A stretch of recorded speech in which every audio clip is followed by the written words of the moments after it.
Christianity మీద గౌరవం ఉన్నవాడిని, చిన్నప్పటి నుంచి కూర్చొని మిషనరీ స్కూల్లో చదువుకున్నవాడిని. నా టీచర్ చెప్పిన సూక్తి తను తగ్గించుకున్నవాడు హెచ్చింపబడినని చెప్పి బైబుల్ సూక్తిని ప్రతిసారి కోట్ చేస్తూనే ఉంటాను. ఇది నా గౌరవం, ఇది నేను చూపించే గౌరవం. మీరు మాట్లాడితే కూర్చొని నేను పాటించే ధర్మానికి అపవిత్రం జరిగినప్పుడు మాట్లాడకూడదు, మౌనంగా ఉండాలి. సెక్యులరిజంకి విఘాతం అంటే ఏంటి? సెక్యులరిజంకి విఘాతం నా ఇంటి మీద దాడి జరిగినప్పుడు నేను మాట్లాడకూడదా? నా ఇల్లు 10 మందికి ఆశ్రయం ఇస్తుంది. నా సనాతన ధర్మం అన్ని ధర్మాలకి ఆశ్రయం అయితే దానికి దాడి జరిగినప్పుడు, దాని మీద అపవిత్రం జరిగినప్పుడు దానికి కూడా మాట్లాడకూడదంటే ఏం మాట్లాడాలి మీతోటి? పంది కొవ్వు చాలా ఖరీదైంది. ఆ కొవ్వు లడ్డు నెయ్యితో ఎలా కలుపుతారు? నెయ్యి 300 రూపాయలు ఉంటే పంది కొవ్వు 1200 రూపాయలు. బంగారంతో రాగి కలుపుతారా? ఇత్తడిలో పుత్తడి కలపరు. చెంబు తయారులో ఎవరైనా బంగారం కలుపుతారా? మదం ఎక్కిన మాటలు పొన్నవోలు సుధాకర్ రెడ్డి గారు. మదం ఎక్కి వస్తే ఇట్లాంటి మాటలే వస్తాయి. మీరు నా మీద కోర్టులో కేసులు వేసుకుంటారో ఏమి చేసుకుంటారో చెప్తా. మీరు ఏజీపీలు కదా, మీ దగ్గర వేల కోట్ల డబ్బులు ఉన్నాయి కదా, వేసుకోండి కోర్టులో, చెప్పండి. సనాతన ధర్మానికి నోటికొచ్చినట్టు మాట్లాడితే మిమ్మల్ని అందరినీ రోడ్ల మీదకి లాగుతాం, గుర్తుపెట్టుకోండి. ఈరోజు నేను పవన్ కళ్యాణ్ ప్రెస్ మీట్ చూశాను, షాక్ అవుతున్నాను. ఎవరో ఏదో ఇచ్చిన స్క్రిప్ట్ చదవద్దు తమ్ముడు, నువ్వంటే నాకు గౌరవం, నేనంటే నీకు మహా గౌరవం, ఇప్పటికీ మర్చిపోలేను. మీ నాన్నగారు చనిపోయినప్పుడు ఇంటికి రమ్మంటే వచ్చా, ప్రేమలు చేశా. చిరంజీవి, అల్లు అరవింద్ 10 నిమిషాలు వెళ్ళిపోతే నువ్వు గంట కూర్చున్నావు. తర్వాత విశాఖపట్నం ఎయిర్పోర్ట్ లో 6 మినిస్టర్లు, ఎంపీలు ఉంటుండగా నేను విఐపి రూమ్ కి రాగానే నువ్వు నిలబడి నీ కుర్చీ ఇచ్చావు. అలాంటిది నువ్వు ఏం మాట్లాడుతున్నావు ఈరోజు? సనాతన ధర్మం గురించి నీకేం తెలుసు? జగద్గురు స్వామి శంకరాచార్య 100 కోట్ల హైందవుల అధిపతి 20 సంవత్సరాలు నా చారిటీ సిటీకి వచ్చిన ఆశీస్సులు తీసుకున్నారు. 5 ఆర్ఎస్ఎస్ చీఫ్ లీడర్స్ లో 4 నా ఆశీస్సులు తీసుకున్నారు. 7 religious leaders, Pope John Paul మొదలుకొని government leaders, 7 Hindu, Muslim, Christians అందరూ అన్న ఆశీస్సులు తీసుకున్నారు. ఈ రోజు నరేంద్ర మోదీ గారి యొక్క రైట్ హ్యాండ్ అయిన పరుషోత్తం రూపాలా గారు గుజరాతీ కోర్టుకి ఏ లెటర్ రాశారు? Doctor Paul is the peace maker, is the uniter, is the global peace president. అలాంటి వారు మన దేశంలో పుట్టడం ఘనత. ఆయనకు నోబెల్ పీస్ ప్రైజ్ ఇవ్వాలి, భారత రత్న ఇవ్వాలని ఆయన లెటర్లు రాస్తుంటే నువ్వు ఈ రోజు హిందూ, ముస్లిం, క్రిస్టియన్ మధ్య గొడవలు ఎందుకు పెడతావు? ఇదే నరేంద్ర మోదీ గారిని, ఆర్ఎస్ఎస్ బీజేపీని నువ్వు 2014లో మద్దతు ఇచ్చి బిఎస్పీతో, సిపిఐ సిపిఎం తో పొత్తులు పెట్టుకుని వారిని నువ్వు తిట్టలేదా? మోదీ గారిని తిట్టలేదా? ఆర్ఎస్ఎస్ ని తిట్టలేదా? నా వైఫ్ క్రిస్టియన్, నేను సెక్యులర్. అలాంటి వాడివి ఈ రోజు నీ ప్రెస్ మీట్ 15 నిమిషాలు విని అలసిపోయాను, ఇంక వినకూడదని. ఏం మాట్లాడుతున్నా? తక్షణమే రాజీనామా చేయి. పవన్ కళ్యాణ్, నువ్వు ఉప ముఖ్యమంత్రిగా క్వాలిఫైడ్ కాదు. నీకు ఇచ్చిన సలహా ఎవరిస్తున్నారో బాగోలేదు. చరిత్రహీనుడు కాకూడదు. చరిత్రలో హీరోగా 200 దేశాల్లో 200 కోట్ల ప్రజలకు ఒక హీరోగా నిలబడ్డా. నువ్వే అన్నావు మీరే నా హీరో అని 2007లో ప్రెస్ మీట్ పెట్టి రాజశేఖర్ రెడ్డిని తిట్టావు నా పక్షంగా. I appreciate Pavan Kalyan, but don't go. ఈ రోజు గాంధీ గారి పేరు ఎందుకు చెప్పుకుంటున్నావు? అంబేద్కర్ గారి పేరు ఎందుకు చెప్తున్నావు? పుచ్చలపల్లె సుందరిని ఎందుకు స్మరిస్తున్నావు? ప్రకాశం పంతులు గారిని ఎందుకు పొగుడుతున్నావు? వారందరూ చరిత్రలో శాంతి దూతలు, శాంతి కామకులు.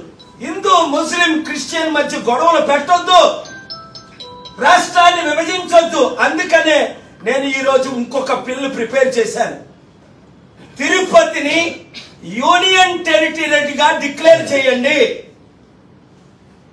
తమిళనాడు ఏ విధంగా పాండుచేరికి యూనియన్ టెరిటరీకి హెడ్డో, తిరుపతిని యూనియన్ టెరిటరీగా డిక్లేర్ చేస్తే 3 లక్షల కోట్ల ఆస్తి కాపాడుతాం. ఈ హిందూ, ముస్లిం, క్రిస్టియన్ గొడవలు లేకుండా ఉంటది. తిరుపతి దేవస్థానంలో అపవిత్రం అంటూ జరిగింది అంటే నేను దాన్ని తీవ్రంగా ఖండిస్తున్నాను. చిన్నప్పుడే మా నాన్నగారు యేసు ప్రభుని సొంత రక్షకునిగా అంగీకరించక ముందు తిరుపతి నన్ను తీసుకెళ్లి పాపనాశనంలో మునిగి బాప్తిసం తీసుకొని శ్రీనివాస్ అని నాకు పేరు పెట్టారు. అన్ని మతాలకి గౌరవిస్తాను. అందుకనే ప్రపంచ శాంతి దూతగా పేరు పొందారు. మరి మీరు సీక్రెట్ గా స్టీల్ ప్లాంట్ ఎందుకు అమ్మేస్తున్నారు? నాకు ఈ రోజు తెలిసింది. రేపు కోర్టులో వెకేట్ చేయడానికి బిల్లు వేశారని. 8 లక్షల కోట్ల స్టీల్ ప్లాంట్ ని కాపాడుతానని చంద్రబాబు నాయుడు గారు, మోదీ గారు, పవన్ కళ్యాణ్ మాట ఇచ్చారు కదా. ఇప్పుడు దాని గురించి ఎందుకు మాట్లాడు? 30,000 మంది అమ్మాయిలు ఎత్తుకెళ్ళిపోయారు, వాళ్ళు దొరకలేదు. మా గవర్నమెంట్ అధికారంలో వస్తే నేను ఫైట్ చేస్తానని పవన్ కళ్యాణ్ ఈ రోజు ఆ విషయం ఎందుకు మాట్లాడట్లేదు? ముందు ఆ 30,000 అమ్మాయిలు ఎక్కడున్నారో వాళ్ళ కొరకు దీక్ష చేయి, లేదా నోరు మూసుకొని మౌనవ్రతం పాటించు. ఎవరు ఏది స్క్రిప్ట్ ఇస్తే అది చదవద్దు తమ్ముడు. ఒక వరల్డ్ లీడర్గా, ఒక స్పిరిచువల్ లీడర్గా, నీకంటే 10-15 సంవత్సరాలు వయసులో పెద్దగా, గ్లోబల్ పీస్ ప్రెసిడెంట్ గా నేను ఇచ్చే సలహా పాటిస్తే నువ్వు చరిత్రహీనుడిగా ఉండవు, చరిత్ర హీరోగా మిగులుతావు. లేదా ఉప ముఖ్యమంత్రికి రాజీనామా చేసి నిన్న కాక మొన్న ఏమన్నావు దీక్ష అన్నావు, నిన్నేమో యాక్టింగ్ అంటున్నావు, ఈ రోజేమో ఇంకోటి అంటున్నావు. చక్కగా యాక్టింగ్ ఫీల్డ్ లోకి వెళ్ళు. అంతకంటే ముఖ్యం, ప్రత్యేక హోదా గురించి నేను ఫైట్ చేస్తుంటే రండి ఢిల్లీ అన్నావంటే నువ్వు స్పందించవే పవన్ కళ్యాణ్. 6 కోట్లకు ఉపయోగపడిన ప్రత్యేక హోదా మీకు వద్దా? మీరు పవర్ లో ఉన్నారు, తేలేకపోతున్నారు. నేను తీసుకొస్తానని మోదీ గవర్నమెంట్ తో మాట్లాడుతున్నా. తిరుపతి యూటీ యూనియన్ టెరిటరీగా చేయమని ఇప్పుడే పెద్ద ఆయనతో మాట్లాడాను. మోదీ గారిని కలవడానికి రమ్మన్నారు, వీలైతే వెళ్తున్నారు. అర్థం చేసుకో. శాంతిని ప్రమోట్ చేద్దాం, యుద్ధాల్ని ఆపుదాం.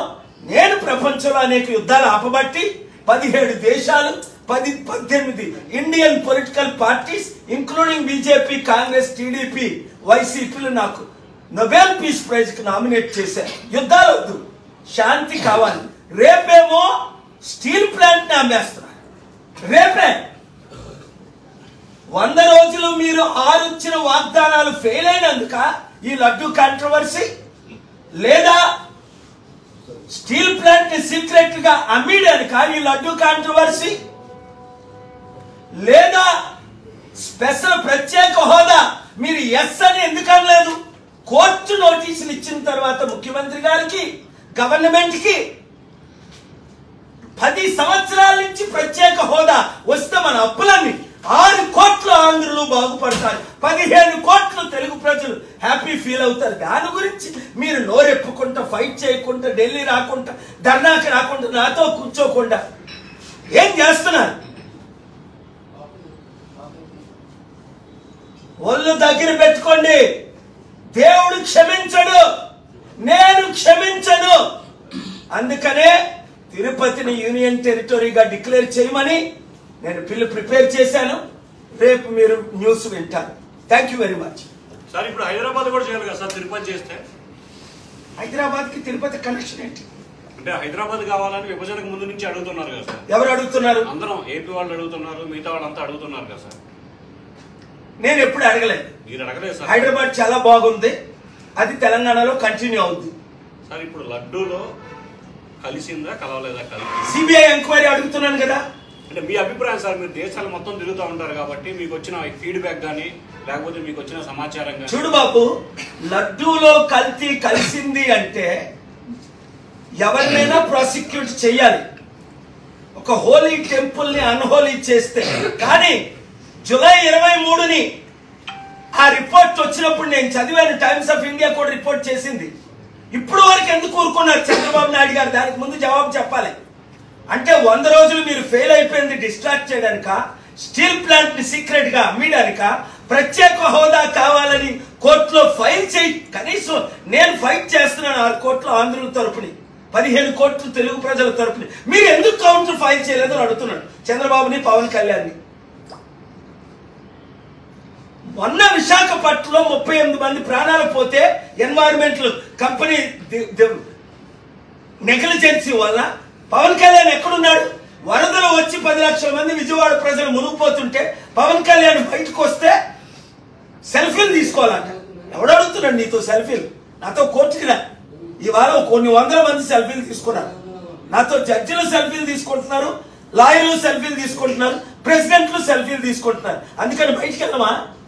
ఇప్పుడు ఆపరేషన్ లేకుండానే మోకాళ్లకు ప్లాస్మా ట్రీట్మెంట్. మీ ఆర్థోపెడిక్ సమస్యలన్నిటికీ రోబోటిక్ టెక్నాలజీ ద్వారా తక్కువ ఖర్చుతో శాశ్వత పరిష్కారం. Free consultation. ప్రతి ట్రీట్మెంట్ పై 20% డిస్కౌంట్. ఈ ఆఫర్ కొద్ది రోజులు మాత్రమే. త్వరపడండి. V9 hospitals 9281465842.